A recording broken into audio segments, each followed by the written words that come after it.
Look in the mirror. You are looking at a curated performance, a pristine garden wall designed to hide a sprawling, untamed wilderness. You have spent decades pruning your edges, filing down your teeth, and apologizing for your instincts. After a lifetime of this careful self-censorship, you are left as a polite ghost. Society defines this docility as being a good person. The inability to be dangerous is not a virtue, it's the state of a harmless rabbit. This forced civility acts as a self-imposed prison. By locking away your capacity for force, you have also locked away the raw material required for your actual potential. Repressing your darkness does not make it disappear. Instead, it moves out of your conscious sight and begins to operate behind your back. This denial manifests as toxic resentment, as passive aggression, and the eventual collapse of your character under extreme pressure. Fearing the monster within forces you into a cage with it. You have thrown away the control you think you are exercising. Real virtue belongs to the monster that keeps its sword sheathed, rather than the creature that possesses no sword at all. The psychiatrist Carl Jung formally defined this psychological basement as the shadow.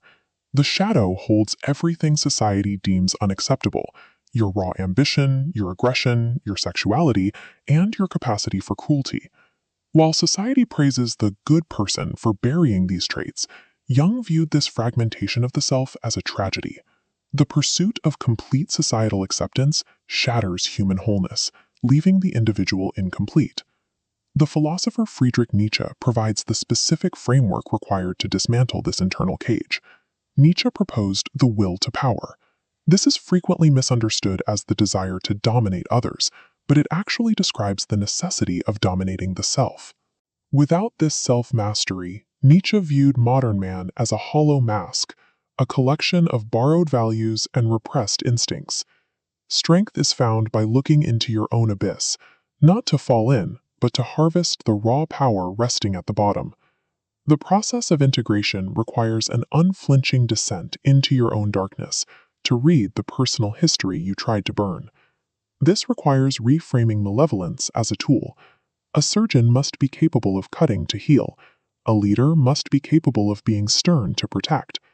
If you cannot access your internal monster, you will forever be a victim to those who have mastered theirs. Human development reaches its peak when the individual achieves wholeness, a state far more demanding than simple social agreeability. Integrating these suppressed traits transforms the heavy weight of repressed resentment into the solid, steady substance of grounded authority. Consider the predator. It possesses a deep, unapologetic hunger. As humans, we can acknowledge the hunger while maintaining the conscious ability to choose our meal. By integrating the shadow, you replace a slumped posture of avoidance with the quiet, still confidence of someone who knows exactly what they are capable of.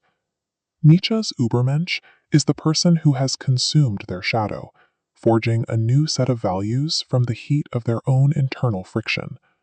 While a domesticated society treats darkness as an enemy, this internal shadow provides the high-octane fuel necessary for any significant ambition. As you sit in the silence of this realization, ask yourself, what parts of me are screaming from behind the locked door? Apply cold Nietzschean resolve to open the door you've kept bolted. Release the monster, teach it to speak, and begin building your own power.